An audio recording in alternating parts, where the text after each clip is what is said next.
नमस्कार. क्षमा तर जर कन्फ्युजन होत असलं, हे टाईम चेंजच्या वेळेला 7:30ला भारतात 5 होतात आणि पुन्हा आता ज्या वेळ बदलेल त्या 6:30 त्या मागच्या आठवड्यापासून इथे अमेरिकेत सकाळच्या 7:30 वाजता, तोपर्यंत 6:30 वाजता असायचं. तर मागच्या 5व्या अध्यायात आपण 8वा 9वा श्लोक सुरू होता आपला. नैव किंचित करोमीति युक्तो मन्येत तत्त्ववित् इंद्रियाणि इंद्रियार्थेषु वर्तन्त इति धारयन्. हा श्लोक सोबत म्हणून झाला होता आणि थोडा अर्थही वाचून झाला होता, पण पुन्हा भूमिकेसाठी हिंदीत वाचून दाखवतो. तत्व को जानने वाला सांख्य योगी देखता हुआ, सुनता हुआ, स्पर्श करता हुआ, सूंघता हुआ, भोजन करता हुआ, गमन करता हुआ, सोता हुआ, श्वास लेता हुआ, बोलता हुआ, त्यागता हुआ, ग्रहण करता हुआ तथा आँखों को खोलता और मूंदता हुआ भी सभी इंद्रियां अपने अपने अर्थों में बरत रही है, इस प्रकार समझकर निस्संदेह ऐसा माने कि मैं कुछ भी नहीं करता. न एव किंचित करोमि इति. 8व्या श्लोकाची पहिली ओळ काय? न एव. एव म्हणजे हे सगळं, हे काही. न नाही. किंचित केमचित म्हणजे थोडं सुद्धा. तिळ मात्र अजिबातच. करोमि इति युक्तो मन्येत तत्ववित्. हा हे पक्क लक्ष, युक्ती हे लक्षात येणं, हे क्लिक झालं, व्यक्तीने डोक्यात क्लिक झालं. तत्ववित् फंडामेंटली बेसिक्स फंडे क्लिअर झाले, बेसिक्स ट्रूथ एनलाइटन झालं, इल्युमिनेट झाला की अरे मी जो वास्तविक माझं जे स्वरूप आहे आत्मरूपाने, इलेक्ट्रिसिटी भिंतीतून येणाऱ्या इलेक्ट्रिसिटीला स्वतःच्या बद्दल लक्षात येणं, अरे मी नाही पाण्याचा बर्फ केला, मी नाही पाण्याची वाफ केली, मी नाही याचं कडकचं बारीक केला, मी नाही हवा हलवत आहे पंख्याची,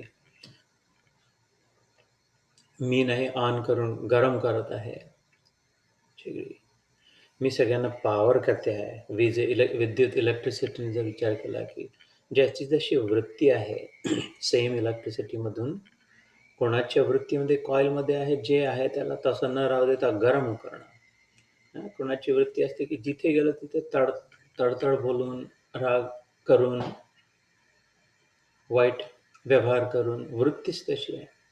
जिथे गेलं तिथे भांडकुदळ स्वभाव, भांडणं लावणं, चुगल्या करणं, कपट करणं. इलेक्ट्रिसिटीने म्हणणे की मी नाही हे पाण्याचा बर्फ करत आहे. ते रेफ्रिजरेटरचा स्वभाव, त्यातलं कॉईल तसंच आहे. त्याच्या आत जो आहे फ्रिऑन गॅस CF2 जो भरला आहे, त्याचा स्वभावच असा आहे की ते आपल्या अवतीभोवतीचे, हे विज्ञान आहे, सायन्स आहे, आपल्या अवतीभोवतीचे गरमीचं शोषण करून स्वतः धरून ठेवतात आणि त्याच्यामुळे त्यातली गरमी निघून गेल्यामुळे आजूबाजूचं जे वातावरण आहे ते थंड होतं. एअर कंडिशनरमध्ये जो फ्रिऑन गॅस आधी भरायचे, आता दुसरं ग्रीन हाऊस गॅसेसमुळे दुसरे केमिकल्स निघाले. त्यांचा स्वभावच असा आहे की आजूबाजूची गरमी स्वतः शोषून घेतात. त्याच्यामुळे आजूबाजूची गरमी शोषल्यामुळे तिथे जे उरते ते थंडी राहते. वाणी ऐसी बोलिये मनवा शीतल होय, औरन को शीतल करे आपो शीतल होय. काही लोकांचा स्वभावच असा आहे की जी गरमीच्या भांडण-तंट्याच्या वातावरणात जरी गेले तरी त्यांच्याजवळ तशी वृत्ती तशी असते, सौम्य स्वभाव, शीतल वाणी. सर्वोत्कृष्ट शास्त्रांमधलं उदाहरण शंभ सदाशिवचं. समुद्र मंथनातून हलाहल नावाचा विष निघाला, अमृत निघालं, लक्ष्मी निघाली, ऐरावत निघाला, हत्ती ऐरावत नावाचा, उच्चैःश्रवा नावाचा घोडा निघाला. तेव्हा शंभ सदाशिवांची काही लागी समाधी अखंड अपारा. बसलेले असलेले जेव्हा विष निघाला, हलाहल माचली. हलाहल नावाचा विषच निघाला. सगळीकडे सगळे पळून धुमाकूळ झाला. त्सुनामी आली जशी, तेव्हा शिव उपस्थित. दुसऱ्यांचं संकट स्वतःवर घेऊन तिथे पुन्हा शांती प्रस्थापित करणारा शम करोति इति शंकरः. जो शांत करतो तो शंकर. त्याची व्याख्या शम म्हणजे शांत करणं. कर म्हणजे हातही होतं. ज्याचं वरद हस्तच इतकं, ज्याचं वचन, ज्याचं वरद हस्त, ज्याचं स्वतःचं अस्तित्व, ज्याचं प्रेझेन्स आजूबाजूचे शांत, इतकं की तो बर्फात जिथे बसला तिथे बर्फ झाला. असंही नाही की कैलास पर्वतावर जाऊन बसले शिवजी, तिथे थंडी आहे म्हणून जाऊन बसले, तिथे बर्फ आहे म्हणून हिमालयात जाऊन बसले. शम करोति इति शंकरः. परम वैष्णव शिवाला म्हणला, आराध्य का मानतो श्रीकृष्ण शंकराला आपला? श्रीराम शंकराची का पूजा करतात? हे तर माझे इष्ट आहे म्हणून.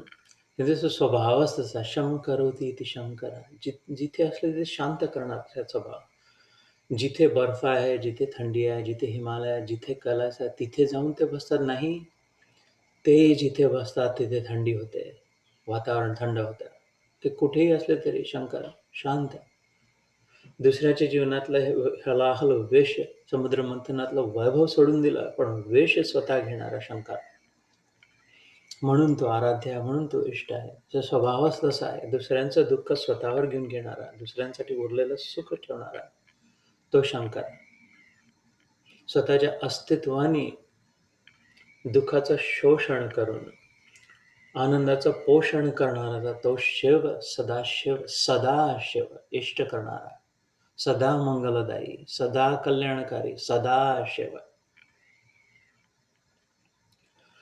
तर एअर कंडिशनरचं, रेफ्रिजरेटरमध्ये जे केमिकल आहे त्याच्या आत जो माल आहे, फ्लोराईड, कार्बोफ्लोराइड्स, CF2 किंवा जे कुठले गॅसेस आहे, लिक्विड आहे, त्यांचा स्वभावच असा आहे कसा, आजूबाजूची गरमी स्वतः घेऊन घेतील, म्हणजे उरली ती थंडी राहील. त्याच्यामुळे त्याच्या जे पाणी ठेवलं त्याचा बर्फ झाला, जे सरबत ठेवलं ते थंड झालं, किंवा जी हवा त्याच्यावरून जाते ती थंडी होऊन येते आहे. तसं आपल्या आत जे आहे, त्या कॉइलमध्ये काय गरम, त्यातलं सिलिकॉन, जर्मेनियम जे कुठलं भरलं असेल, टंगस्टन, बल्बमध्ये टंगस्टन नावाच्या मेटलचं लावलं कॉइल, त्याचा स्वभाव कसा आहे, विद्युतचा स्पर्श झाल्याबरोबर प्रकाश देणं. कारण त्याच्या आतमध्ये त्याचं कॉम्पोजिशनच तसं आहे, त्याचे इलेक्ट्रॉन्सच तसे आहे जे फोटॉन्सच्या रूपाने व्यक्त होतात टंगस्टनमध्ये. LEDs जेव्हा लावतो, लाईट एमिटिंग डायोड्स, नाही LED लाइटिंग लावतो, त्यांचा स्वभावच असा आहे, थोडंसं उत्तेजित केलं, थोडंही जरी प्रोत्साहन दिलं तरी लगेच प्रकाश देणारा तो LED लाईट, कारण त्याच्या आत प्रकाश आहे. काही लोकांच्या आतच जर गरमी असली तर ते पाण्यात ठेवला रॉड, इलेक्ट्रिसिटी लावल्यानंतर पाणी आजूबाजू स्वतः गरम होतं, तापलेलेच, तापट स्वभाव, पूर्ण वेळ चिडचिड, पूर्ण वेळ गरम, त्याच्या अवतीभोवती जे ते सगळ्यांना टेन्शन, सगळ्यांना स्ट्रेस, सगळ्यांवर चिडचिड, सगळे स्तब्ध, एक शब्द न बोलणार. तर तो रॉड पाण्यात ठेवला तर पाणी गरम होतं, की त्यावरून हवा गेली तर गरम हवा, आपली थंडी हवाची गरम करते. ते हा श्लोक जो आहे, 8वा 9वा श्लोक आता जो आपण हिंदीत अर्थ वाचला, त्यात काय सांगता आहे की वीज, इलेक्ट्रिसिटी आपलं काम करते आहे, शक्ती देण्याचं, ऊर्जा देण्याचं. तर त्याचा उपयोग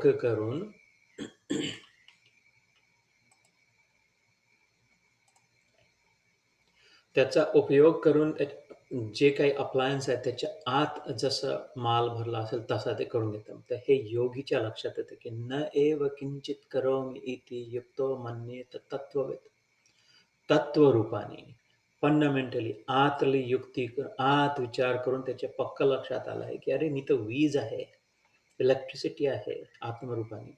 मी कोणाला न थंड करत न गरम करत, न मी आग लावत, न मी आग बुझवत. मी शक्ती देते, चैतन्य देतो. मी आत्मरूपाने, मी चेतना मात्र. देतो आहे आणि जशी वृत्ती आहे, इंद्रियानं जशी वृत्ती त्याच तोच जीवात्मा एकच जीव आत्म्याचं स्वरूप सच्चिदानंद रूपाने सेम स्वरूप घेऊन इलेक्ट्रिसिटीचं सेम स्वरूप आहे. या भिंतीत जरी प्लग लावला, त्या भिंतीत जरी प्लग लावला, व्हॅक्यूम लावला, त्याचा स्वभाव आहे की जे आहे ते ग्रहण करणार. कचरा असला तरी आत घेऊन घेणार. ना? कशी वृत्ती व्हॅक्यूमची? त्याचा उपयोग केला मानवाने, पण वृत्ती कशी आहे? व्हॅक्यूमचं स्वतःचं किती नुकसान आहे? जर विचार केला तर व्हॅक्यूमला जीव नाही हे बरं आहे. पण ते तर बिचारा सगळं नुसतं कचरा गोळा करणारा स्वतःमध्ये. काय जे आहे ते घेऊन घेऊ. घे, घे, हे घे, ते घे, ते घे, हे पाहिजे, ते पाहिजे आणि आपल्या पोटात ठेवलं आतमध्ये. शेवटी उघडून काढून फेकून द्यावं लागतं. जे काही जमा केलं ते पुन्हा रिकामं करावं लागतं आणि धुवून पुन्हा स्वच्छ करून ठेवावं लागतं. ते जसं ऑन केलं तसं पुन्हा घे, घे, घे, घे ओढून स्वतःमध्ये घेऊन ठेवलं. ब्लोअर लावतो आपण इकडे अमेरिकेत, लीफ ब्लोअर. इलेक्ट्रिक ब्लोअर जसं लावलं त्याचा स्वभाव काही जे आहे ते फेकून देणं आपल्यापासून दूर. ते पानं, फुलं, फळं सगळं फेकून दूर करून आपल्यापासून दूर करतात. तर आत ज्याची जशी वृत्ती, त्या जीवात्म्याचा उपयोग करून तशीच वृत्ती व्यक्त होईल. तर काही लोकं चिडचिडच करत राहतात. तू तडाखा, धूमधडाक्याचीच भाषा बोलत होतात. काही लोकं शांत, शीतल आपल्या अस्तित्वाने मात्र आनंद, प्रेम देतात. काही लोकांची ताबडतोब वृत्ती असते, की आपल्याला काय मिळेल यातून? किती डिस्काउंट मिळेल, किती कुपन आहे, हे आले तर यांच्याजवळून हे घेऊ, ते आले तर त्यांना ते मागू, असं म्हणू, तसं म्हणू. मन वायर्डच तसं आहे. आतूनच ते कॉइलच तसं आहे, तर ते गरमच करणार. लोकांना आजूबाजूला मग गरमीचाच अनुभव होणार. काही लोकांचा स्वभावच तसा असतो, विचारतच नाहीयेत, की मला काय मिळेल? आल्याबरोबर लक्षात मनात हे विचार होतं, की देऊ काय? कोणी दिसलं समोर तर देऊ काय? वस्तू नाही नुसत्या, सांत्वना कशी देऊ? गोड कसं बोलू? शांती कशी देऊ? थोडी आस्था कशी देऊ? थोडं सौजन्य कसं देऊ? थोडा आराम, विश्रांती कशी देऊ या जीवात्म्या? थकून भागून आले आहेत, झंझटीतून आले आहेत. खूप काही करावं लागते आहे. इथे आले आहे. तर जसं रेफ्रिजरेटरमध्ये आत काही ठेवलं तरी थंड करण्याचा स्वभाव. तर तर इथे याच्या पलीकडे जाऊन योगीच्या काय लक्षात येतं, न एव किंचित करोमि इति. मी काहीच करत नाही असं म्हणणेच तत्ववेत. फंडामेंटली लक्षात आलं, की मी सगळ्यांना शक्ती देणारा आत्मा मात्र आहे. मी ज्याच्यामध्ये केलं, ज्याच्यामध्ये जशा वृत्ती आहे पूर्वजन्मीच्या, पूर्वसंस्कारांच्या, पूर्व सुरू सुरू आधीचे झालेले, कोणावर अन्याय झाला, कोणावर जास्ती मिळालं, त्याच्याप्रमाणे जसा ठरला, कोणाला कमी मिळालं स्वभाव, ते तसं वागून राहिलं इतकंच नाही, पण पुढे कसं की जे स्पर्श करता हुआ, सूंघता हुआ, भोजन करता हुआ, उठता हुआ, बैठता हुआ, सोता हुआ, बात करता हुआ, मैं नहीं कर रहा. इंद्रियाणि इंद्रियार्थेषु वर्तन्त इति धारया. इंद्रियांच्या विषयांमध्ये रमतात आहे, रत आहेत. अशी धारणा करून, असं पक्क करून, ही समज घालून अंगात जसा भारतीय शर्ट घातला आधी या सत्रासाठी तसं धारयन म्हणजे घालणं अंगामध्ये.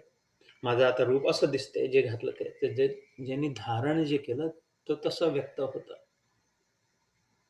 धारयति इति धर्म, धर्माची व्याख्या आहे. आपण आपली जी वृत्ती धारण करतो, त्या धर्मात आपण आहोत. आपला स्वभाव जसा आहे त्यात आपण आहोत. तर वर्तन्त इति धारयन् ही समज त्यांची पक्की झालेली आहे. मी काहीच नाही करत, माझे इंद्रिय सगळे करतात. त्याच्यामुळे त्यांचे म्हणणं घेण्याची वृत्ती नाही, देण्याचे शांत झालेलं आहे. ना? म्हणजे सांख्ययोगी म्हटलं आहे, म्हणजे जे समजून ज्यांनी विचार केलेला आहे त्या. ज्ञान योगी ज्याच्यात म्हणतात. सो पुन्हा एकदा तत्व को जानने वाला सांख्य योगी सब इंद्रियां अपने-अपने अर्थों में बरत रही है, इस प्रकार समझकर निस्संदेह माने कि मैं कुछ भी नहीं करती हूँ. मैं कुछ भी नहीं करता हूँ. आनंदाने, प्रेमाने. कारण मला आवश्यकता नाही आहे. ते इलेक्ट्रिसिटीला भिंतीतलं ज्याला प्लग करतो, त्याला आवश्यकता आहे का गरम पाण्याची किंवा थंड पाण्याची किंवा गरम हवेची, थंड हवेची? नाही, ते देण्याचं काम आहे. ते स्वतःमध्ये तृप्त आहे. वीज आहे ती. तसंच आत्मा चैतन्य रूपाने, चेतन रूपाने आपल्या वास्तविक स्वरूपाला कशाचीच आवश्यकता नाही. खाण्यापिण्याची सुद्धा आवश्यकता नाही विचार केला तर. शरीराची आवश्यकता आहे. आत्म्याला नाही आवश्यकता. आणि शरीराची आवश्यकता जेवढी आहे ती आपोआप सृष्टी पूर्ण करते. आणि हे आधीच्या अध्यायांमध्ये झालेलं आहे. शारीरं केवलं कर्मं कुर्वन्नाप्नोति किल्बिषम्.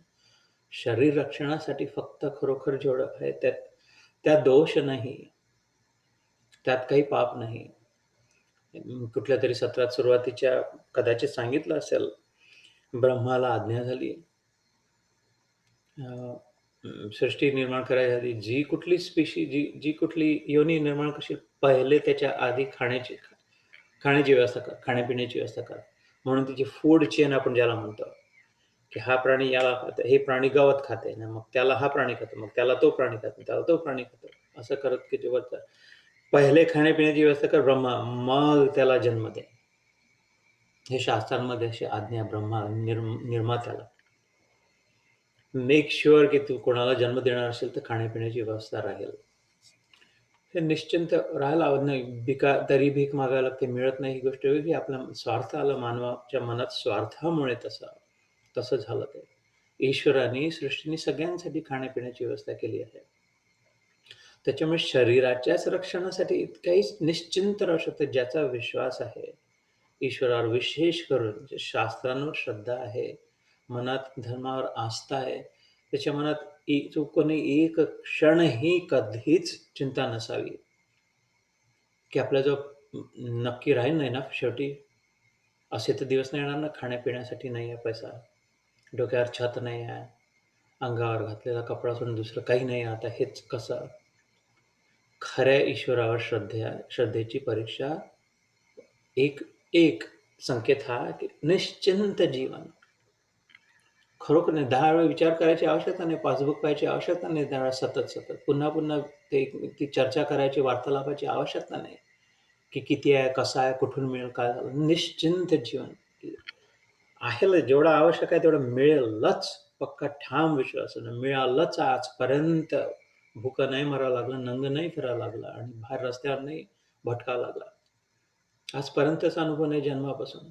आत्ताही नाही आहे आणि उद्याची व्यवस्था आहे. बहुतेक परवाची आहे, तर मग झालं. खूप झालं. 2 दिवस जास्ती मिळून गेले. बरं, मला आजची आज्ञा होती. प्रत्येक दिवसाची त्याच्या खाण्यापिण्याची व्यवस्था करा. माझ्याजवळ तर उद्याचही आणि परवाचही आहे. फ्रीज उघडून पाहिला आपला, गाडीमध्ये, कारमध्ये पाहिला, पर्समध्ये पाहिला, तर बिस्किट, चॉकलेट जग सगळीकडे भरून ठेवलेलं आहे ठसून. तर चिंता नसायला हवी कुठल्याच प्रकारची शरीर रक्षणासाठी. तर मग निश्चिंत जीवन राहू शकता. 6 मी इकडे अमेरिकेत काही जेव्हा टेन्शनच्या गोष्टी राहायच्या म्हणून आपल्या फ्रीजवर 6 गोष्टी लिहून ठेवा, की आपल्या फ्रीजमध्ये, आपल्या कपाटामध्ये कणिक आहे का? आपलं जो दूध आहे का? जे काय अन्न, थोडक्यात म्हणजे खाण्यापिण्याची व्यवस्था आहे का? खाण्याची व्यवस्था आहे का? पाणी आहे का? पिण्यासाठी आवश्यक जे आहे ते. हवा मिळते का? की दारं बंद केल्यावर हवाच बंद होऊन जाते, कट ऑफ होऊन जाते. हवाच नाही, खाणं आहे, पिणं आहे, पण हवाच नाही मिळत आहे. तसं आहे का? मास्क लावावा जरी लागत असला, तरी हवा आहे, मिळते आहे. शुद्ध हवा मिळते आहे, मोफतमध्ये मिळते आहे. अंगावर घालायला कपडे आहेत का? कपाट उघडून पाहिलं तर बाहेर पडतील क्लोजेटमधून एकदम इतके कपडे भरलेले. पेटी उघडली तर पुन्हा लागणार नाही इतके कपडे. खायला आहे का? प्यायला आहे का? हवा आहे का श्वास घ्यायला? अंगावर घालायला कपडे आहेत का? डोक्यावर छत आहे का? 5वी गोष्ट. अवतीभोवती भिंत आहे का? डोक्यावर छत आहे का? आपलं नाव आहे का त्याच्यावर? याची प्रॉमिस नव्हती ना कधी देवाने. हे नव्हतं म्हटलं, ब्रह्मा तू प्रत्येकाच्या डोक्यावर छत निर्माण कर आणि त्याच्यावर त्याच्या कागदावर नाव त्याचं असलं पाहिजे. नाव रूप त्या वरून थोपलेलं आहे. मंदिरात जरी बसत असलं, कोणी धर्मशाळेत जरी राहत असला, अनाथालयात जरी असला, डोक्यावर छत आहे का? 5वी गोष्ट. आणि 6वी गोष्ट, शरीरात चेतन आहे का? जिवंत आहे का? सगळ्यात मोठी गोष्ट. हे 6 गोष्टी जर असल्या तर आजपर्यंत पृथ्वीवर होऊन गेलेला सगळ्यात मोठा महाराजा जो असेल, सगळ्यात श्रीमंत व्यक्ती जे होऊन गेली असेल, सगळ्यात मोठे संत जे होऊन गेले असतील, त्यांच्यापेक्षा सध्या आपली स्थिती जास्ती बरी आहे. या 6 गोष्टी जर असली तर. आतापर्यंत होऊन गेलेल्या करोडो अब्जावधी लोकांपेक्षा आपली स्थिती जास्ती चांगली आहे. याचा आनंदोत्सव मनवावा. या 6 गोष्टी जर असल्या तर जेव्हा किंवा मनात चिंता आली, कष्ट झाले, दुःख झाला, काळजी वाटली, संशय वाटलाय, तर या एक लिस्टवर कागदावर लिहून ठेवलेला विचार करा, की अच्छा अरे एवढं बेसिक्सवर जा, फंडामेंटल. तत्ववेत्त म्हटलं नाही ते. फंडामेंटली बेसिक लेवलवर जाऊन. खाण्यापिण्यासाठी आहे का? Checkup number 1 yes. खाण्याचं आहे का? यस. पिण्याचं आहे का? यस. श्वास घ्यायला हवा मिळते आहे का? यस. 3 झाले. अंगावर कपडे आहे का? आजसाठी आणि उद्यापुरते 2 जर असले तर यस. एक जास्ती झाला सेट. आजसाठी तर आहे, पण उद्यासाठी पण आहे कपडे. 4 झाल्या गोष्टी. डोक्यावर छत आहे का? भिंतीकुठे काहीतरी? यस. भाड्याने जरी असलं तरी यस आहे. 5. आणि जिवंत आहे का? चैतन्य आहे का? समजते आहे का?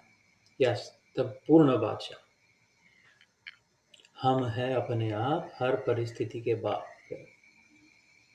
महाराज आदिराज गण कम्मा रूपाने जगता येऊ शकतात. बाकी मग हे असलं स्वतःच्या चैतन्याला शांत करून बाकी इंद्रिय आपल्या आपल्या डोळे आहे तर कुठेतरी पडणारच, कान आहे तर काय जबरदस्ती शब्द काहीतरी येणारच. मी नाही, आपणून जाऊन काहीतरी मला हे पाहायचं आहे, ते पाहायचं आहे. हे योगीची स्थितीचं वर्णन सुरू आहे तिथे 9व्या श्लोकात 5व्या अध्यायाच्या. काहीतरी पाहायचं आहे, असं करायचं, तसं करायचं, असं नाही करणार योगी. काहीतरी ऐकायचं, आता याला फोन लावा, आता त्याला फोन लावा, तुमचं कसं सुरू आहे, यांचं कसं सुरू आहे, त्यांनी काय म्हटलं, त्यांनी काय, तसं नाही. आता थोडं हे खाऊन पाहू, आता ही रेसिपी करून पाहू, आता असा प्रकार करून पाहू, तसं करून पाहू, तसंही नाही. हे कपडे झाले, आता ते कपडे घालून पाहू, आता हे डिझाईन, आता हा रंग, तसंही नाही. पण जे आहे ते घातलं, जे आहे ते खाल्लं, जे जसं त्याच्याबद्दलही घृणा नाही. इंद्रियांसमोर बाजार मांडला तर ते त्याच्यात रस व्यक्त होणार. भारतामध्ये बाजारात गाय घुसते, बकरी घुसते, ते जिथे कोणाचे भेंड्या खाते, कोणाच्या कोथिंबीर खाते, कोणाचे कांदे घेऊन पळते, जिथे जे समोर दिसेल ते खात सुटेल. तसं इंद्रिय या बाजारांमध्ये जर सोडला, त्या गाईला त्या बकऱ्या धरून बाजारातून बाहेर करून बांधून ठेवावं लागतं आपल्या जागी. तसं आपल्या इंद्रिय रूपी इंद्रियांना, आपल्या बकऱ्यांना, गायींना ह्या जो बाजार आहे संसार, तिथून थोडंसं आतमध्ये खुंटीत बांधून ठेवावं लागतं. थोडं दूर जाऊ शकते. 10 फुटाचा दोर बांधून 10-12 फूट जाऊ शकते. पण पुन्हा परत वापस इथे यावं लागेल तुला.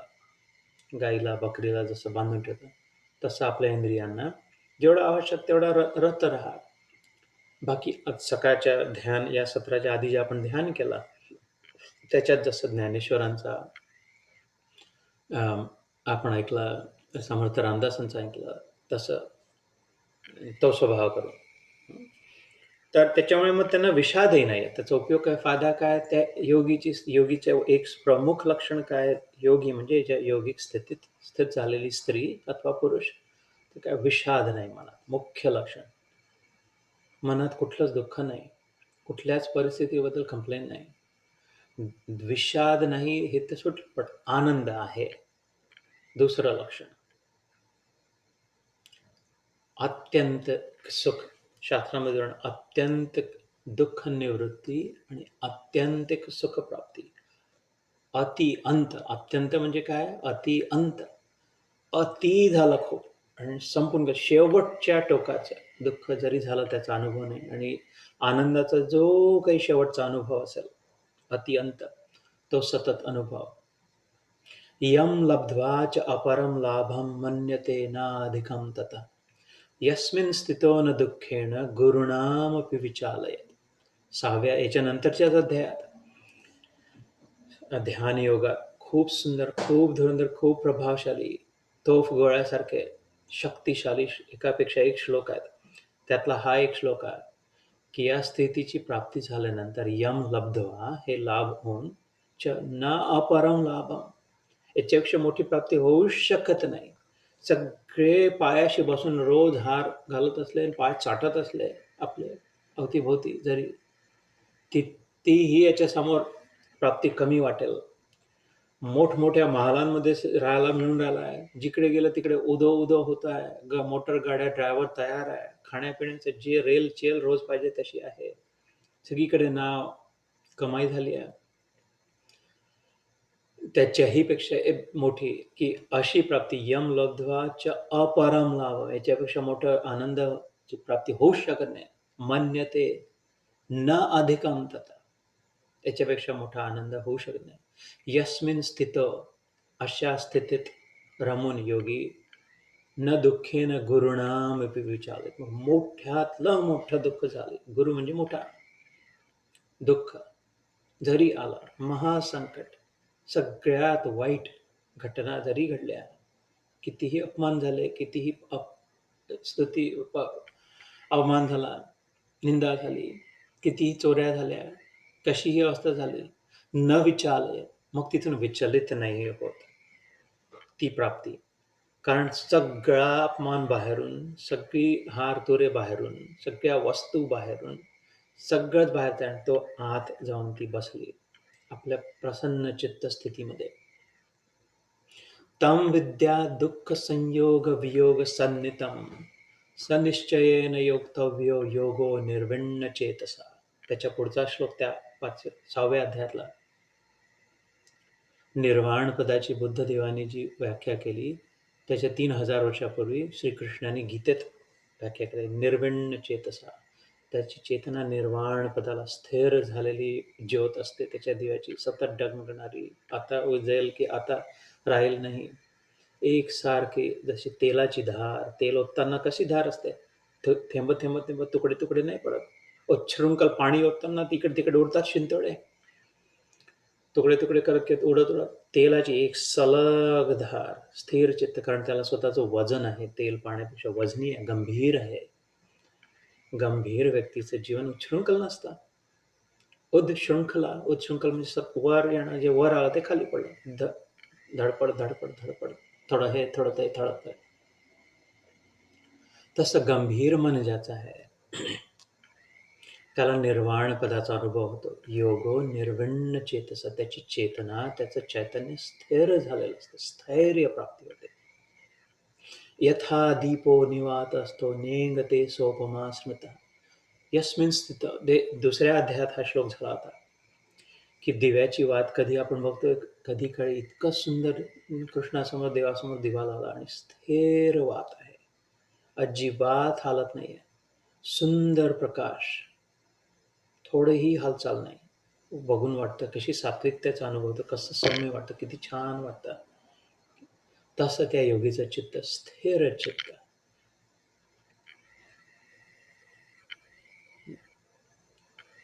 तर तम विद्या दुःख संयोग वियोग, दुःखासोबत जे कनेक्शन झालं आहे, इलेक्ट्रिसिटीमध्ये जो प्लग लावला आहे तर त्या वायरला हात लावला तर शॉक बसणार, जर प्लगच ओढवून घेतला, संयोग झाला, दुःखासोबत संयोग झाला आहे. संसारे दुःखालय, संसारात आपलं मन रुतवलं आहे. संसार रूपी प्लग मध्ये, संसार रूपी आउटलेटमध्ये, सॉकेटमध्ये मन रूपी प्लग घुसवून ठेवला तर त्यातून दुःखच वाहणार, इलेक्ट्रिसिटी वाहणार, जो जिथे जवळ शाखच बसणार. हे त्या 6व्या अध्यायातल्या श्लोकाचं विवरण करतात. तम विद्या, अशी विद्या आहे अर्जुना ही, संयम, आत्मसंयम योग, ध्यान विद्या, राजविद्या, ब्रह्मविद्या, याचं गीता योग जे आहे, ही अशी विद्या आहे, स्किल आहे, अशी युक्ती आहे अर्जुना, जे दुःखासोबत संयोग झालाय, प्लग करून ठेवला दुःखासोबत, रोज दुःखच मिळतं, जो पाहू त्याच्याकडून दुःखच मिळते. हे कसं विचित्र संसार आहे.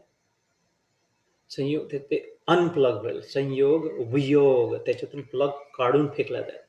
सन्नितम, त्याला योग म्हणतात. अशी प्राप्ती होईल. मग नाही त्याच्यातून वीज, मग नाही शॉक बसणार, मग धोका नाही, मग काळजी नाही. अनप्लग केल्यानंतर दुःखातून. वियोग म्हणजे अनप्लग्ड, संयोग म्हणजे प्लग्ड. सनिश्चयेन योक्तव्य, हा जे दृढ निश्चय झाला, हे जे पक्क झालं, हे जे लक्षात आलं आणि हे जे असं जेव्हा केलं, योगो निर्विण्ण चेतसा, त्याची चेतना, मग ते चैतन्य, तो स्वभाव, त्या व्यक्तीचा विचार, मन निर्वाण पदाला प्राप्त होते. म्हणजे मरून नाही जात. मन मेलं तर चांगलीच गोष्ट आहे, मन मारायचंच आहे मुख्य. शांत होऊन जात, गंभीर, अति शांत होऊन जातं. तर त्याचंच विवरण इथे झालं वेगळ्या प्रकारे 8व्या 9व्या, की त्याच्या मनात विचार असते की हा इंद्रिय गायीला बांधलं आहे, बकरीला बांधलं आहे, कुत्र्याला बांधलं आहे, तर थोडं तर फिरणारच आहे ना. जेवढं असं नाही की त्याचे चारही पाय बांधून, मुसक्या बांधून, पूर्ण 4 खांबांना 4 पाय बांधून ठेवले. तर आता मूक की नाही करू शकत.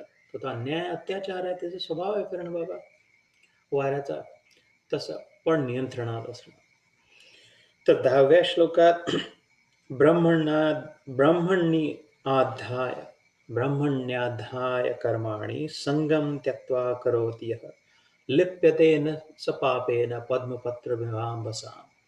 जो पुरुष सब कर्मों को परमात्मा में अर्पण करके और आसक्ति को त्याग कर कर्म करता है, वह पुरुष जल से कमल के पत्ते की भांति पाप से लिप्त नहीं होता। तर हे ट्रान्सलेशनच्या वेळेला यांनी ट्रान्सलेट करणाऱ्यांनी पुरुष पुरुष म्हटलं, देवानी पुरुष नाही म्हटला. गीतेत संस्कृतमध्ये या श्लोकामध्ये पुरुष असं नाही म्हटलं. काय हे याच्यासाठी म्हणतोय की चुकीची धारणा ही न हो कधी चुकून, की हे तर माणसांसाठी म्हटलंय, मॅनसाठी म्हटलंय, मानव साठी म्हटलंय. आणि पुरुष ही एकदा मी सांगितलं होतं हे की मीराबाईंनी व्याख्या केली, पुरामध्ये जो राहतो, हे पोर जे नागपूर म्हणतो आपण, तसं जिथे नागाची वस्ती ते नागपूर. तसं हे पोर इथे जिथे ईश राहतो, जिथे देवाची वस्ती आहे आतमध्ये, तो पुरुष. तर स्त्रीमध्ये तर देव आहे. तर सगळी स्त्री आणि पुरुष दोघंही. कदाचित आठवत असेल नसेल, मीराबाई वृंदावनला गेल्यानंतर मेडताहून तिच्या आपलं राज्य सोडून प्रवास करून गेली, कारण की मला आता तिथेच राहायचं आहे जिथे कृष्णाचं वृंदावन आहे. तिथे गोस्वामी, तिचे 5 गोस्वामी ऐकले असतील नावं, रूप गोस्वामी, सनातन गोस्वामी, जीव गोस्वामी, रघुनाथ भट. तर त्यांच्यापैकी जे सगळ्यात सनातन गोस्वामी सगळ्यात वयाने मोठे, त्यांच्या दर्शनासाठी मीराबाई गेली. 80 वर्ष त्यांचं वय असावं. मीराबाई असं जी काय 20-22 वर्ष 25 वर्षाची माहीत नाही मीराबाईचं वय, पण ते वृद्ध अवस्थेत होते. त्यात मला गोसाईचं दर्शन व्हावं म्हणून या अभिलाषाने आली आहे कुठे. तर गोसाईंनी लिहून निरोप पाठवला, आम्ही स्त्रियांचं दर्शन नाही करत, आम्ही गोसाई आहे, आम्ही पुरुष नियंत्रणात स्त्रीचे दर्शन नाही करत. त्या मीराबाईने उलटी चिठ्ठी लिहून पाठवली, कोणता पुरुष आहे, मला पुरुषाच्याच दर्शनासाठी आल्या वृंदावनमध्ये मी पुरुषाच्या दर्शनासाठी आले, बाकी ते इथे सगळे स्त्रिया भरलेल्या आहे. तुम्ही स्त्री आहे, मी स्त्री, आपण सगळे स्त्री आहोत. एक माझा कृष्ण फक्त पुरुष आहे, जो धरून करून ठेवू शकतो. तुम्हाला म्हणणार ना तुम्ही, तो मरेल तो पुरुष कसा? देव मरतो का कधी? तर तुम्ही स्त्री आहे गोसाई, मी स्त्री आहे, आपण सगळे या पृथ्वीतलावर स्त्री आहे. आणि आपल्या सगळ्यांचा एक फक्त तो पती, जो आपल्याला मरण्यापासून पडण्यापासून वाचवू शकतो, तो कृष्ण. तुम्ही त्याची भक्ती करता, मी त्याची भक्ताणी आहे. असा भेदभाव सोडून द्यावा. ती वाचली त्याने. ते एकदम स्वतः उठून 82 वर्षाचा म्हातारा झोपडीचं दार उघडून बाहेर येऊन तयार, चरण पडायला चरणावर, की खरं जाणलं म्हणून. तर पुरुष इथं ते शब्द नाहीच आहे, पण यांनी व्याख्या केली श्रीधर स्वामींनी, त्यांनी वापरला असा कदाचित, की गीता पुरुषचे ज्यांनी ट्रान्सलेट केलं त्यांनी. पण जरी कुठे आलंही शास्त्रांमध्ये पुरुष, तरी याच्यात काही जेंडर आयडेंटिटीचा काही प्रश्न नाही, की अरे माणसांना जास्ती म्हटलं आहे, स्त्रियांना कमी म्हटलं आहे, अशातली काही गोष्ट नाही. एक पुरुष तर एकच आहे, दुसरा ना कोई. जो पुरुष सब कर्मों को परमात्मा में अर्पण करके आसक्ति को त्याग कर कर्म करता है, वह पुरुष जल से कमल के पत्ते की भांति पाप से लिप्त नहीं होता. याची व्याख्या मागच्या वेळेस थोडीशी झाली, ते म्हणून हलकंसं करतो. ब्रह्मणी आधाय, ब्रह्माच्या आधारावर जो राहतो, ब्रह्मदेव नाही, तो 4 मुख असलेला चतुर्वदन ब्रह्मदेवच नाही, तो ब्रह्म म्हणजे सगळीकडे असलेलं एक तत्व जे आहे, जीव तत्व जे आहे, जीवन तत्व जे आहे, चैतन्य जे आहे, सच्चिदानंद जे तत्व आहे. सच्चिदानंद म्हणजे नुसतं नाव करून पुन्हा एकदा बरेचदा एव्हरी अदर वेळी मी सांगतो, सत जे आहे तत्व आहे, सतत असणार. सतत शब्दातही सत आहे, सत्यामध्येही सत आहे. सतत जास्त अस्तित्व राहीलच राहतेच. ज्याचा मृत्यू झाला, माझ्या काकांसारखे नागपुरातले बोरकर काका काही दिवसापूर्वी त्यांचा देह सुटला. इथे काही अजूनही इथल्या ओळखीच्या लोकांचा कडे मृत्यू झाला. तर देह सुटला. गीतायोगमध्ये भाग घेणाऱ्या दोन जणांच्या घरी एक भारतात मृत्यू झालाय. आमच्याही घरी आमचे सख्या काकांपेक्षा श्रेष्ठ असलेले बोरकर काकांचा मृत्यू झाला. म्हणजे सत तत्वानी सतत आहे. शरीर सुटलेला, मडकं फुटलं, पण त्यातलं जल पुन्हा जलात मिळून गेला. माठात हवा होती, जागा होती. रिकामं जरी होतं तरी ते फोडलं तर त्याच्या आतली हवा बाहेरच्या हवेत मिळून गेली. ती वेगळी नव्हतीच. थोड्या वेळासाठी शरीराने वेगळं समजून घेतलं होतं. तर ते सत्ता जी आहे, सत्ता म्हणतो ना आपण, यांची सत्ता आहे, त्यांची सत्ता आहे. सत्ता, असणंपणा, होपणा, एक्झिस्टन्स इंग्लिशमध्ये. ते सत, आणि ते नुसतंच आहे नाही, दगड बनवून बसलाय नाही, त्याला काही अक्कल नाही, शेंडाना बुडक असं समजत काहीच नाही. ते चेतन आहे. ते तत्व जे आहे ते चेतन आहे. म्हणजे काय, त्याला समजते सगळं, पूर्ण वेळ समजतच राहते. ते ज्याच्यात जाते त्याला समजते ना. ते शरीर का बरं जाळून टाकतो झाल्याबरोबर? कारण की त्यातून चेतन निघून गेला. आता याला काहीच कळत नाही, आता याला काहीच समजत नाही.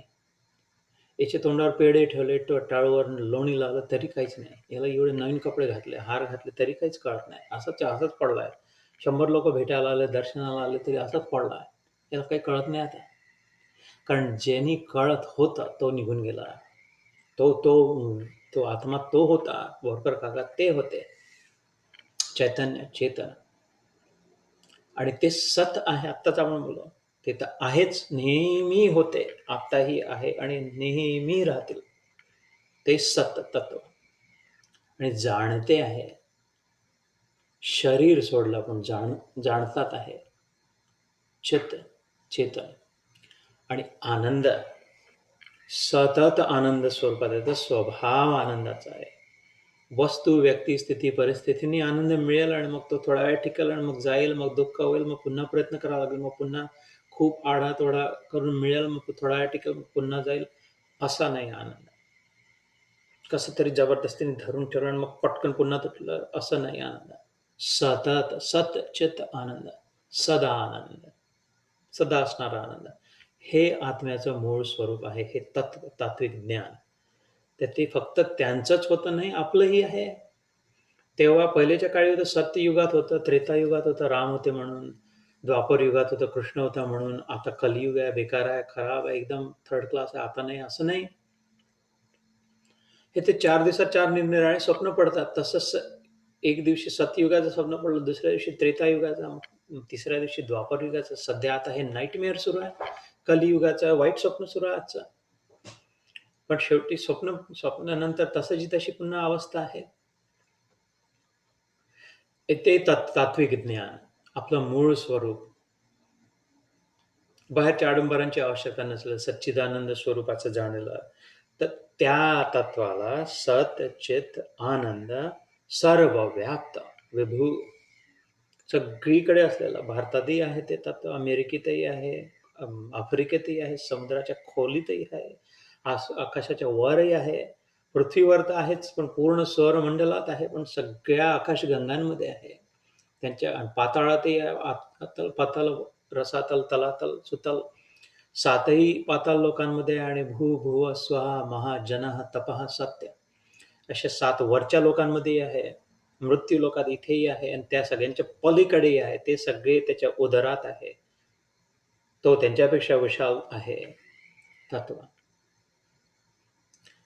ते तत्व, त्याचा आपण कण आहो, एक बारीकसा कण आपल्यामध्ये, आपण स्वतः जे आहोत ते.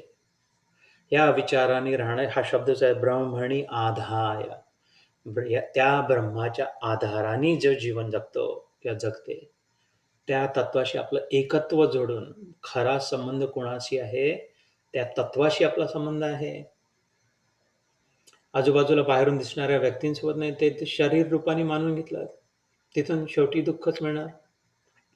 तर तत्व जे आहे आतलं, तिथून सतत आनंदच मिळणार. असंभव, अशक्य, पत्थर पे लकीर, की तिथून दुःख कदापि मिळू नाही शकत. आनंद सोडून दुसरं काहीही मिळेल असं शक्यच नाही तिथून. आतल्या तत्वात, आपल्या तात्विक स्वरूपातून. साखरेतून किती सकाळी, दिवसा, रात्री, वर्षभर तशीच पडली राहिली. अमेरिकेतून आलो, केव्हाही जीभ लावली तर गोडच लागणार साखर. बारीक असली तरी गोड, खडा असला तरी गोड, गाठी बनवून हार घातला तरी तरी गोड कशाही रूपात. वेळेमुळे आता कडू झाली तसं नाही होणार साखरेला. आणि कारल्याला केव्हाही कापून चिरून लावलं तरी कडूच लागणार. तसं आपलं तत्व जे आपला मूळ स्वभाव जे आहे त्या आतून आनंदच मिळणार, बाहेरून दुःखच मिळणार. थोड्या वेळासाठी जरी कारल्यावर साखरेचा लेप लावला, बाहेरच्या वर थोडा स्वतःचा आनंद. कारल्याने स्वतःची साखर नाही आणली. कारल्याच्या भाजीत गूळ टाकला खूप, साखर टाकली, गोड लागते खाण्यासाठी. मग गूळ बाहेरून टाकावा लागला ना, गूळ स्वतःचा आणावा लागला ना. भाजीवाल्यांनी कारल्यासोबत थोडासा गूळ नाही बांधून दिला पुढ्यात. साखरही स्वतःची टाकायला लागली. बाहेरून आपलं काहीतरी टाकायला लागलं तेव्हा थोडं गोड झालं. तर असं संसाराकडून जे काही मिळते आहे, त्यातून जर आनंदाचा अनुभव होत आहे, तो त्यांचा नाही आहे. त्या बाजाराने नाही दिलेली आहे ते गूळ, ती साखर. ते आपण नकळतपणे आपला आनंद टाकला आहे, आपली साखर टाकली आहे म्हणून थोडं गोड वाटते आहे. जेव्हा ते राहून जाते तेव्हा एकदम तेच, अरे हे कारलं आत्तापर्यंत गोड लागत होतं, आता कडू लागून आलं. कारण आपला स्वतःचा आनंद लावायला विसरली आहे.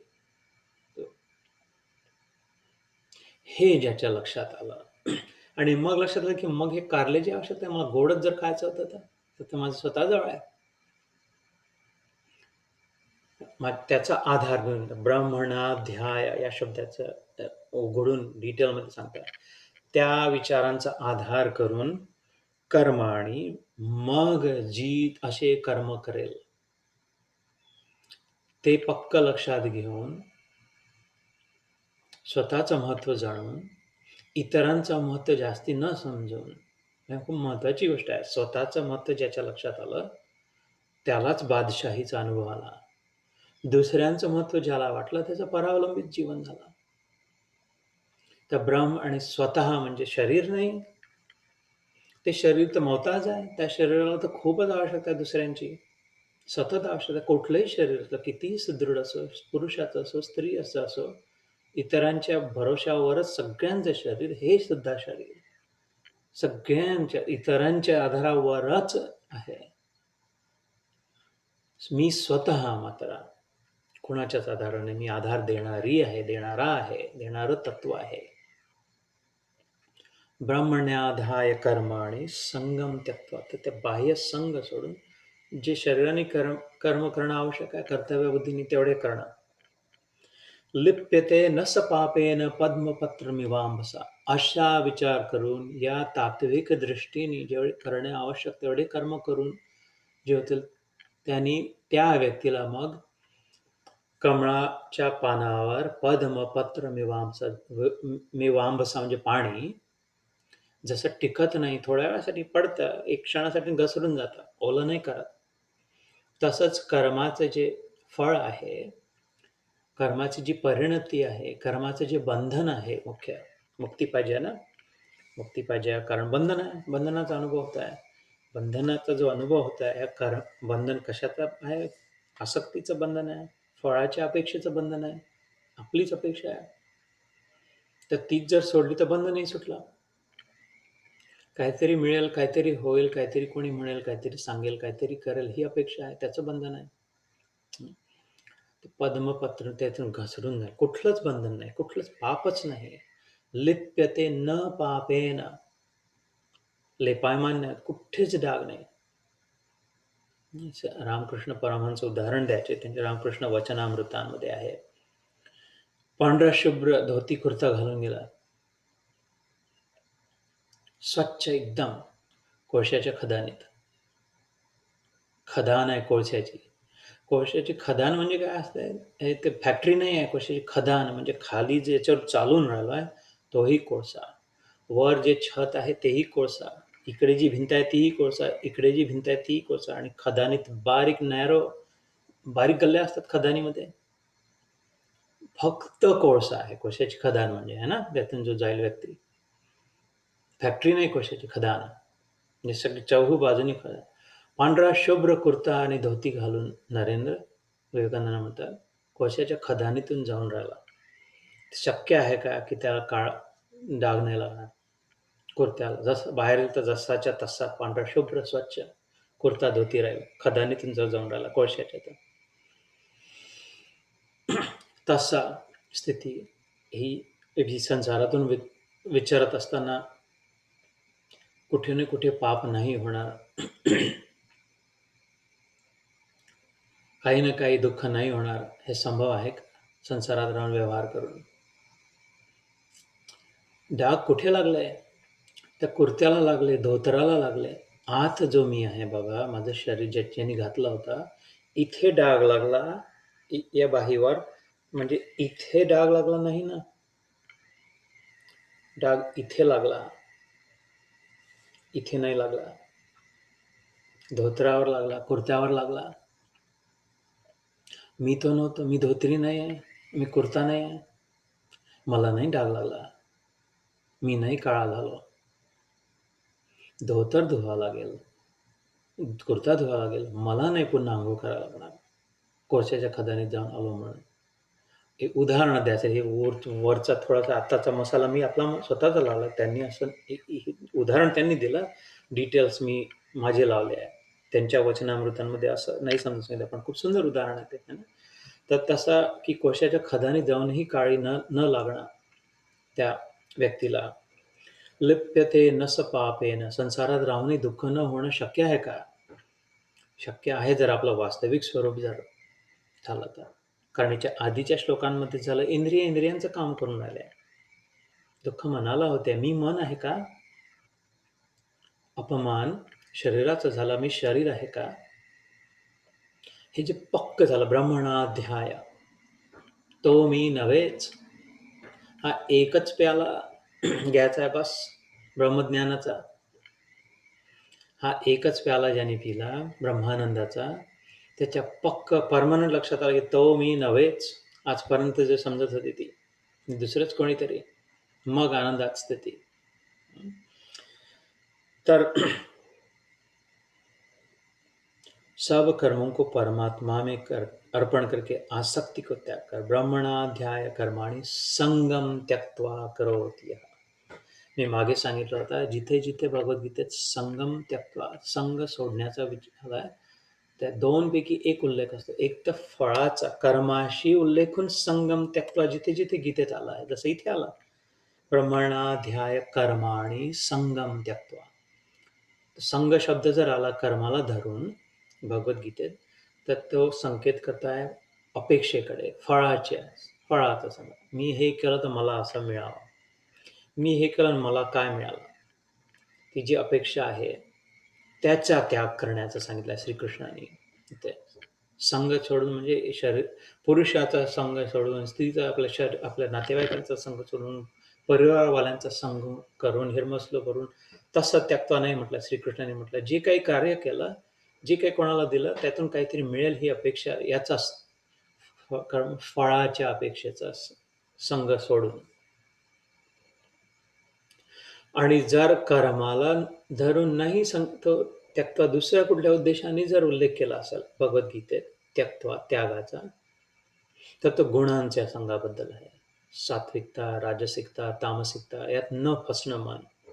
हे तर वाईट आहे, हे तर असं खातात, ते तर तसं करतात, भलत्या वेळी उठतात, भलत्या वेळी झोपतात, हे तर काय पूर्ण वेळ पैसा पैसा पैसा पैसा करत राहतात. ते तामसिक होते, गुंडे आहे. हे राजसिक आहे, पैसा पैसा पैसा पाहिजे. आपण तर किती सात्विक आहे, आपण तर 3-4 वेळा पूजा करतो, आपण इतक्या आरत्या येतात, आपण इतकं पोथ्या वाचल्या आहे, आपण असं केलं आहे, आपण सात्विक. किंवा दुसऱ्यांबद्दल हे सात्विक आहे, हे गुणांचा संघ आहे, हे फसणं आहे, हे वाईट आहे, शेवटी दुःखाकडे नेणार आहे. यातून इथेच जर मन बुद्धी अडकून राहिली की कोण वाईट, कोण चांगला, हे असेन ते तसे, आपण असेन ते तसे, दुःख दुःख दुःख दुःख त्यातून शेवटी. कारण आपलं वास्तविक स्वरूप आणि त्यांचं वास्तविक स्वरूप हे दोन्हीमध्ये नाही, याच्या पलीकडे. कोणी सोन्याच्या खदानीतून चालतंय, कोणी कोळशाच्या खदानीचं, कोणी नालीतून जाते, कोणी गंगेत न्हाते. पण ते सगळ्यांचे शरीर न काळे होत आहे, न चमकत आहे, न ओले होत सगळ्यांचा आत्मा जो आहे होत आहे कुठल्याच प्रकारे. तर इथे कर्माला धरून संग शब्द आला म्हणजे फळाच्या अपेक्षेने. संगम ब्रह्मणाध्याय कर्म, ब्रह्मात अर्पण केला कर्माचं फळ. ब्रह्मार्पणम ब्रह्म हवीर ब्रह्माग्नौ ब्रह्मणाहुतम ब्रह्म एव तेन गंतव्यम ब्रह्म कर्म समाधिना. हा श्लोक झालाय आपला आधीच्या अध्यायात, की जे काही मी करते, जे काही मी करतो ते या ब्रह्माला अर्पण करतो. ब्रह्मदेव नाही, ब्रह्म म्हणजे माझ्या अवतीभोवती असलेलं सतत असलेलं जे तत्व आहे, अस्तित्व असलं जे माझ्यातही आहे, जे प्रत्येक लाटीने म्हणावं की हा जो समुद्र आहे माझ्या अवतीभोवती, ज्याचं जल माझ्यातही आहे आणि आजूबाजूच्या सगळ्या लाटींमध्ये आहे. मी लाट रूपानी आणि सगळ्या लाटी, आम्ही लाटी नाही आहोत, आम्ही जल मात्र आहोत आणि जल रूपाने एक तसेच्या तशी आहोत. त्याला अर्पण करणं जे हो ब्रह्मार्पण असतो, ब्रह्माला अर्पण असतो केलं. माझ्याकडून जेवढं चांगलं होऊ शकत होतं चोखपणे, दक्षपणे, सतर्कपणे मी कार्य केलं कर्तव्यबुद्धीने आणि अर्पण केलं. यातून आता जे होईल ते ब्रह्म सांभाळेल. एवढी मोठी सिस्टीम आहे. समुद्रामध्ये लोटाभर गढूळ पाणी टाकलं कुणी आणि दुसऱ्या पंडितजींनी जाऊन लोटाभर गंगाजल टाकलं आणि अजून कोणीतरी सत्यनारायणाची पूजा केली ती म्हणून लोटाभर पंचामृत टाकलं. त्याच्यातच दही आहे, त्याच्यातच दूध आहे, त्याच्यात लोटा भरून पंचामृत टाकलं. कोणी गंगाजल टाकलं, कोणी चिखल आणून टाकला, नाल्यातला टाकला आणि कोणी काय अजून एकी दोकी केली पोहायला गेले समुद्रामध्ये. तर काय गीती नाही कुठे घेऊन काय सगळ्याचं सगळं जस्ट सगळ्याचं मीठ झालं शेवटी. समुद्रात सगळ्याचं मीठ होत आहे, खारट पाणी, खनिज पदार्थ निर्माण होतात त्यातून. तसं कोणी वाईट केलं, कोणी चांगलं, कोणी काय केलं, ब्रह्मात काही फरक नाही पडत. त्याचा इतका जास्त विस्तार आहे. त्याच्यामुळे त्याच्यात माथापच्ची न करता कोणी काय केलं, कोणी कसं केलं, माझ्याच्याने असं झालं, मी खूप चुका केल्या, मी खूप वाईट होतो, गडबड झाली, की आम्ही तर इतके पुण्यदान केलं, आम्ही इतक्या पोथ्या वाचल्या, आम्ही असं केलं, हे सगळ्याचा काही विचार न करता तत्वामध्ये स्थित राहणं, तटस्थ राहणं, त्या स्थितीचं वर्णन या श्लोकात आहे. कायेन मनसा बुद्ध्या केवलैरिंद्रियैरपि 11वा श्लोक. योगिनः कर्म कुर्वन्ति संगम त्यक्त्वा आत्मशुद्धये. कर्म योगी ममत्व बुद्धि रहित केवल इंद्रिय, मन, बुद्धि और शरीर द्वारा आसक्ति को त्याग कर अंतःकरण की शुद्धि के लिए ही कर्म करते हैं. आपल्याला योगींचं उदाहरण जर समोर ठेवायचं असेल तर हे आपल्यासाठीच आहे गीता. फक्त एक योगींसाठी अरे हे तर आपलेच नाही बनता, आपल्याशी नाही होऊ शकत, त्याच्यासाठी खूप तपस्या लागते बापा, खूप जन्मजन्मांची जेव्हा याची यात्रा असते, खूप पूर्वजन्मीचे संस्कार असतात, खूप कृपा असते गुरूंची आणि खूप पुण्य संचित असते, तेव्हा असं होते. असं थोडी होते. हे बिलकुल चूक, 100% चूक, खोटा असं जो सांगत असेल तर दुरून नमस्कार करून पळती वाट काढून घ्यावी, की आपल्या सर्वसामान्यांसाठी नाही आहे. तर खूप नंतर हे तर काय वाचावं ठीक आहे, पुण्यकर्म आहे, पण आपल्या हे जो म्हणेल त्यांना दंडवत करून निघून जा, पुन्हा कधी तोंड नाही पाहणार, हे पक्का संकल्प करून मनात आत तोंडावर त्यांना सांगायची गरज नाही. पण की ते वाईट चुकीच्या रस्त्याने नेणार आहे, आपल्यासाठी नाही, आपल्याच्याने नाही जमत, ते दुसऱ्यांसाठी आहे करणार आहे. आपल्यासाठीच आहे ही गीता, अगदी शक्य, जरूर शक्य आहे. बिलकुल डंका जो चोट नगारा वाजून सांगणं की बिलकुल शक्य आहे, आवश्यक शक्य आहे, अवश्य आहे, होऊ शकते. होऊन राहिलाय ना, फरक पडतोय ना थोडा थोडा. अजून ज्याने जितकं दिलं त्याला तितकं मिळालं, बस एवढं आहे मात्र हिशोब. ज्यांनी खरोखर जितकं लक्ष दिलं, ज्यांनी खरोखर जितका वेळ दिला, ज्यांनी खरोखर जितका विचार केला आत, यांनी खरोखर ब्रेक लावला कुठलंही कर्म करताना, कुठलाही शब्द करताना, कुठलाही विचार करताना. मनसा वाचा कर्मणा ज्यांनी भगवद्गीता आत्मसात केली, मनानी विचार, वाणीनी उच्चार आणि कर्मानी आचार. आचार, विचार आणि उच्चार. मनसा वाचा कर्मणा. जितके वेळ हे फिल्टर लावत गेला गीतेचा, तितका तितका गाळ निघत गेला, तितका तितका कचरा निघत गेला आणि शुद्ध जल गेलं. फिल्टर आणलं कोणी घरी फ्रीजच्या पाण्यासाठी किंवा माठाला लावायला फडकं आणलं, तर ते विचार करते काय हे तर दुष्ट प्रवृत्तीचे माणसं आहे. त्यातून आपण कचरा नाही, कचरा जाऊ द्या, मरेल तर बरं होईल हा. अजून 2-4 अळ्या याच्यात टाकून द्याव्या. नारू टाका याच्या पाण्यात. फिल्टर आपला नारू बनवून नाही टाकत. गुंड्याच्याही घरी फिल्टर तितकंच स्वच्छ करते आणि संतांच्या घरचेही फिल्टर तितकंच स्वच्छ करते. माठावर लावलेला पडदा कापड गाळेलच बरोबर. तसे हे फिल्टर्स आहे भगवद्गीतेचे एक एक श्लोक म्हणजे. हे फक्त संतांसाठी आणि साधूंसाठी आणि महापुरुषांसाठी नाही. जीव लावेल त्याला त्याच्याला गाळ कचरा निघून जाईल. तितकं शुद्ध जल, तितकं निर्मल जल मन मोही पावा, तितके छल छिद्र कपट न पावा, निघून जाईल सगळा. तितकं दुःख वियोग दुःखाचा वियोग संपेल.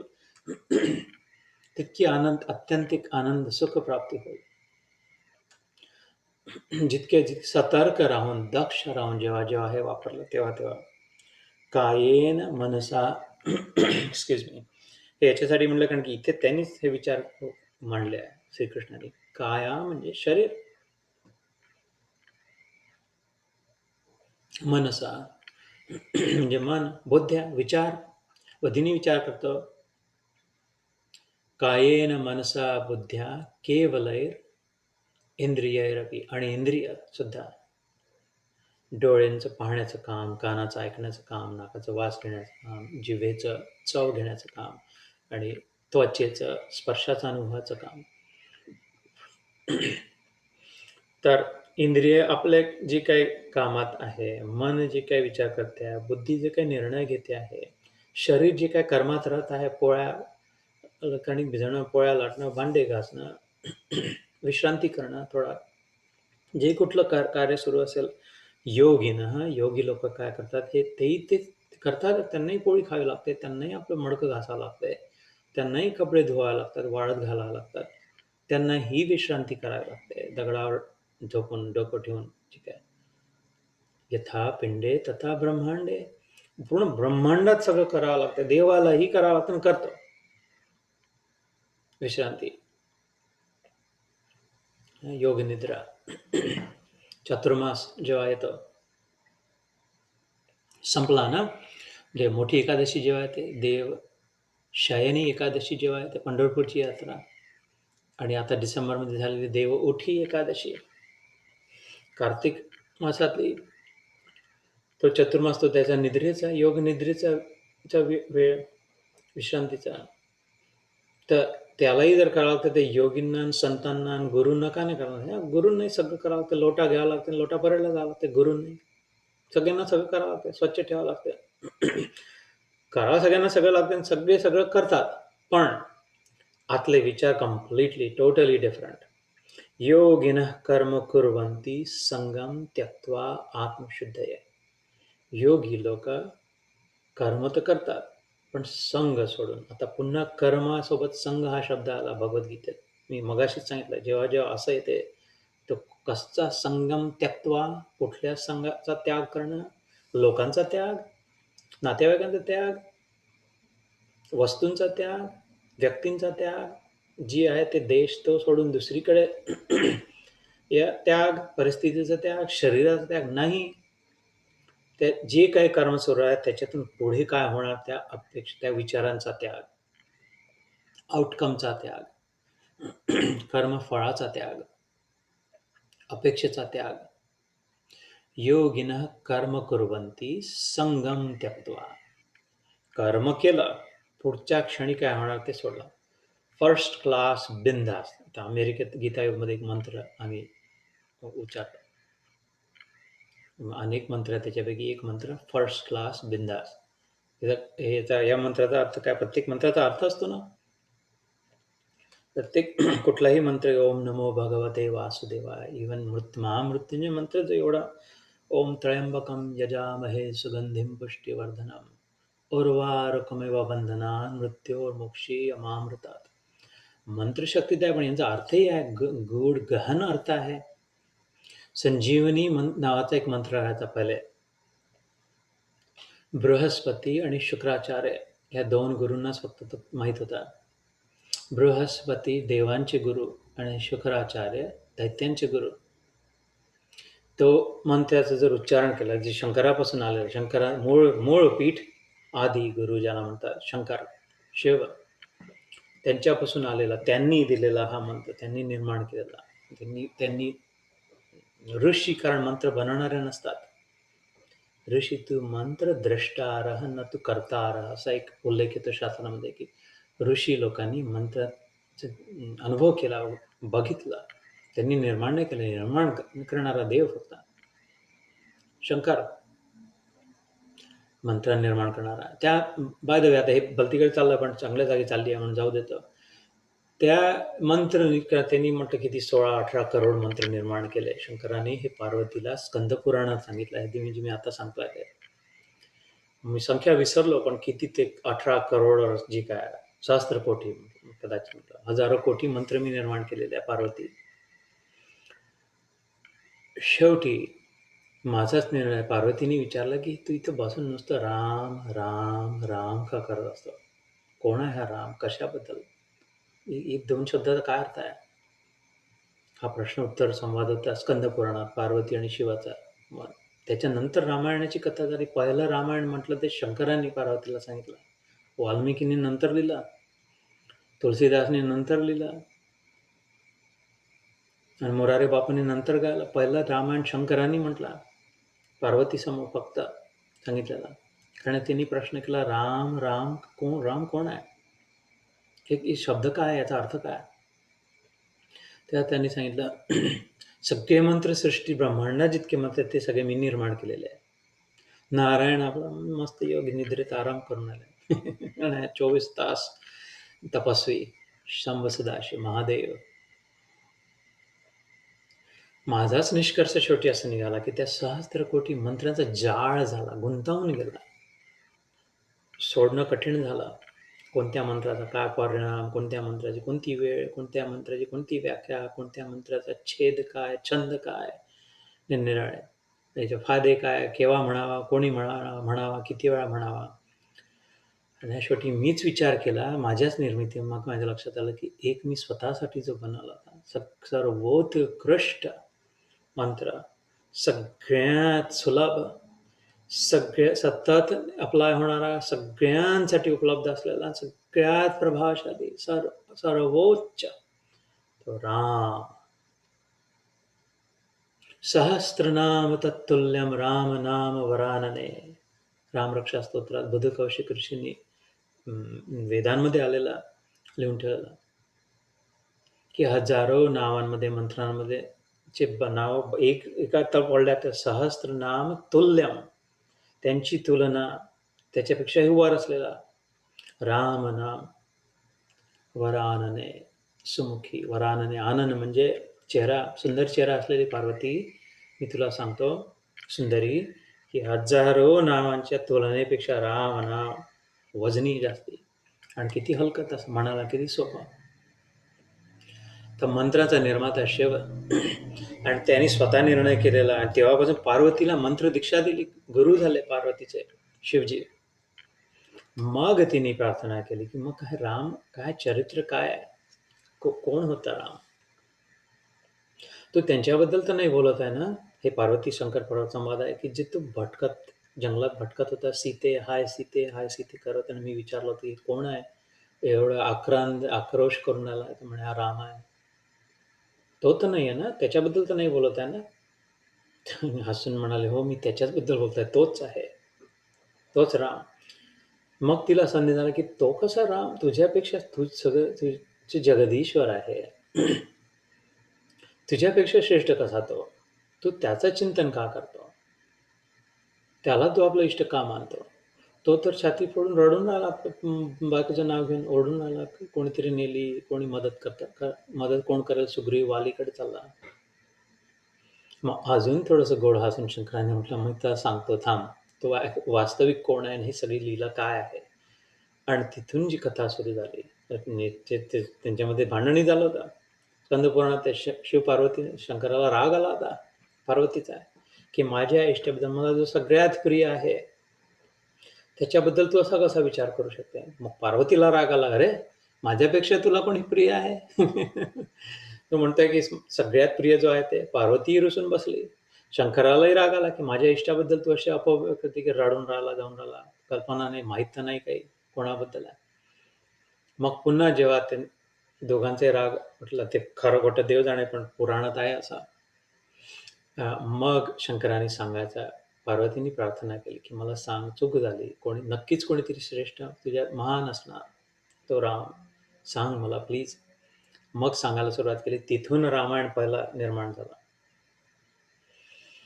तर त्यांनी बनवलेला संजीवनी मंत्र, खूप मोठा लंबा-चौडा मंत्र, खूप क्लिष्ट, कॉम्प्लिकेटेड, पण त्याचा प्रभाव असा की मुर्द्यातून जित्ता निर्माण होईल पुन्हा. मृतक जीवात पुन्हा जीव परत फुकून, जीव सुटून गेलेला प्राणवायू म्हणतो ना, ऑक्सिजन प्राणवायू चैतन्य रूपाने, वायू रूपाने निघून वर आसमंतात गेलेला, पुन्हा तसाच्या तसा गोळा आत चेतना जागृत झालेला, प्राण प्रतिष्ठा करणारा मंत्र. त्याचं इतकं सामर्थ्य, संजीवनी मंत्र. बृहस्पती देवांसाठी कधी न वापरा. मी युद्धात काही आपण दैत्यांच्या गुरु शुक्राचार्य वापरायचे. राक्षस मेला तर पुन्हा जिवंत करायचे. त्याच्यामुळे देव कमी होऊन राहिले, क्षीण होऊन राहिले आणि राक्षस वाढून राहिले. त्याची वेगळी कथा आहे. कच्च देवयानी नावाची कथा आहे. शुक्राचार्यांची पुत्री देवयानी, दैत्यगुरु शुक्राचार्यांच्या मुलीचं नाव देवयानी होतं आणि बृहस्पतींच्या मुलाचं नाव कच्च होतं. ही गुरुचरित्रात कथा आहे ते कच्च देवयानीची. पण एनिवे, त्याचा एक भाग, त्या कथेतून एक छोटासा तुकडा निसटला त्या मंत्राचा, खूप मोठ्या मंत्राचा. तो महामृत्युंजय मंत्र आहे. महामृत्युंजय मंत्र जो म्हणतो आपण, ओम त्र्यंबकम यजामहे, तो एक छोटासा दोरा त्या संजीवनी मंत्राच्या मोठ्या दोरातला एक छोटासा भाग आहे.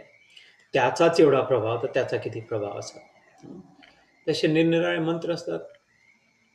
इथे उल्लेख आला तर फर्स्ट क्लास बिंदास मंत्राचा.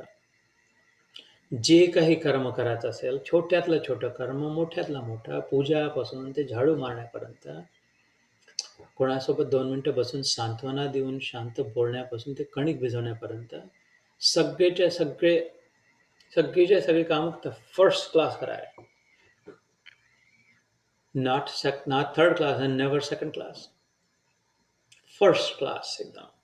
पण त्या पुढच्याच क्षणी बिनधास्त झालं. आपल्याकडून आपण फर्स्ट क्लास केला, आता पुढचे मला काही याची काळजी नाही, विचारही नाही. त्याचं इथे उल्लेख केलेला आहे यांनी आपल्या शब्दांमध्ये. युक्त कर्म फलम त्यक्त्वा, करण्यायोग्य कर्म फर्स्ट क्लास करून कर्म फळाचा मात्र त्याग. फर्स्ट क्लास केलं, जे काय केलं ते, आणि बिनधास्त होऊन गेलं. त्याच्यानंतर एकदम होईल तर होईल, नाही होईल तर नाही. निंदा होईल तर निंदा होईल, प्रशंसा होईल तर प्रशंसा होईल. केस जिंकेल तर जिंकेल, नाही जिंकेल, हारेल तर हारेल. मला काही काळजी नाही. मला काय करायचं? या 6 गोष्टी मी फ्रीजवर लिहून ठेवल्या. अन्न आहे का? यस.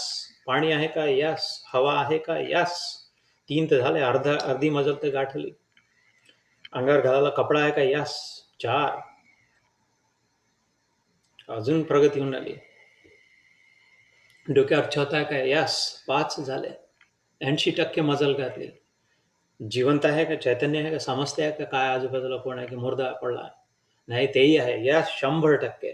मग मला काय घेणं देणं आहे? कोणाच्या नावाने घर आहे? माझ्या नावाने घर आहे की छोट्याच्या नावाने घर आहे की मोठ्याच्या नावाने घर आहे? कोणाच्या नावाने घर असं, माझा संबंध डोक्यावर छत आहे की नाही याच्याशी आहे. पगले लोक आपलं नाव लिहून फिरत बसतात, पेपर सर्टिफिकेट घेऊन, कोणाच्या नावाचं आहे. माझ्याजवळ वय नाही, त्यात चैतन्य नाही वाया घालवायचा मला. तर कागदही जळणार आणि शरीरही जळणार. तर त्या कागदावर या शरीराचं नाव आहे, त्याचं काय अर्थ, काय संबंध, माझ्याशी काय संबंध? कागदही शेवटी सर्टिफिकेट असायची. तर पण आपलं काम व्यवस्थित करून मग पुढच्या क्षणी बिंदास होणार, याचं वर्णन इथे सुरू आहे.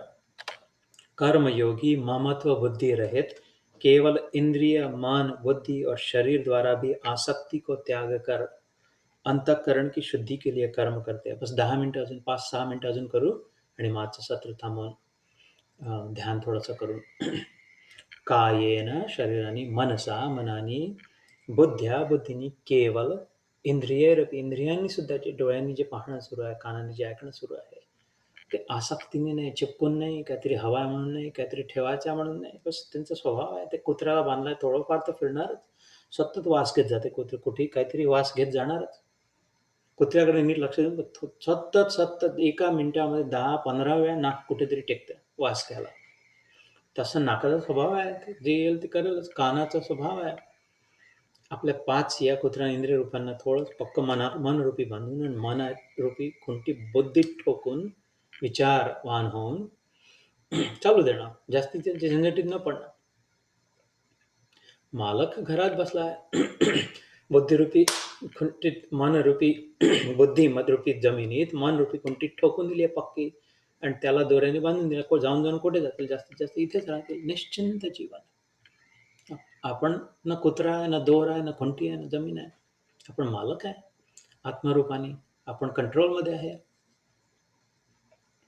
तर आसक्ती को त्याग कर, अंतःकरण की शुद्धी केली आहे. कर्म करावं तर लागतं.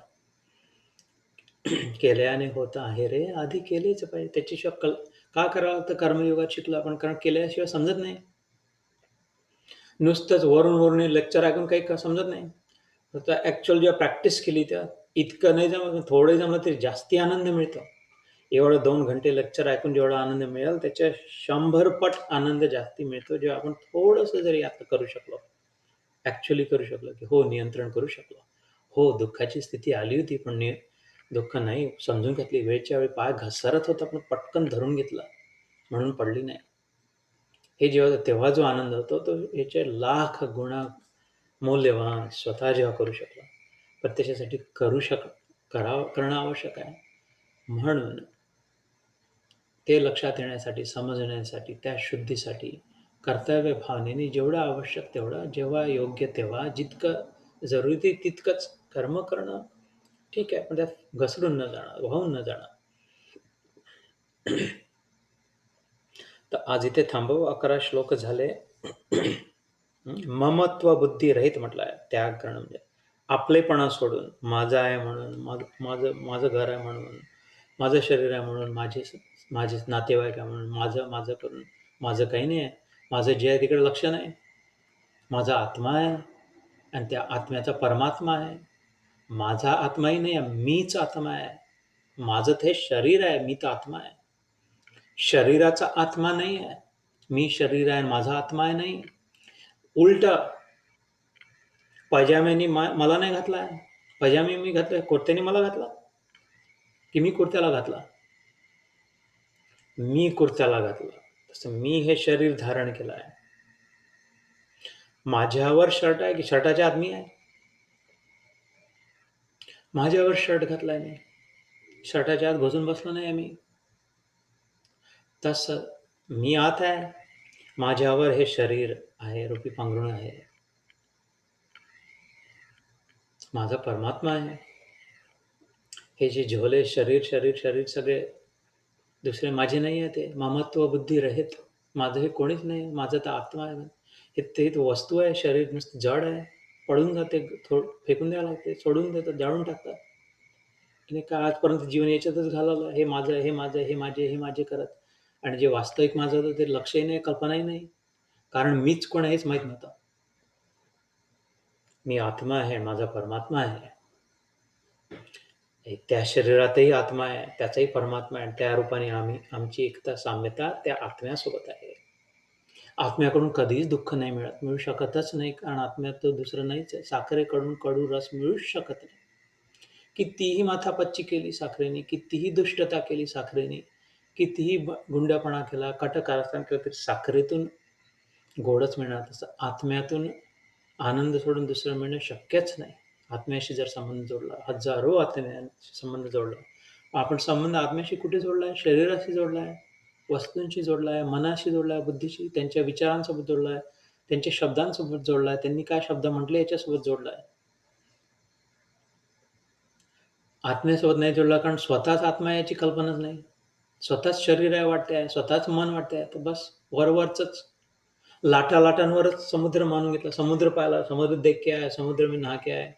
लाटात 1% 1%ही नव्हता. वास्तविक समुद्रात जेवढा पाणी आहे, जे वैभव आहे, त्याच्यासमोर लाटाचं नुसतं वरचं एक थिन लेयर काढून टाकलं तर काही त्याची किंमत नाही. तेवढ्यातच पूर्ण जीवन निघून गेलं लाटांवरच बघण्यावर.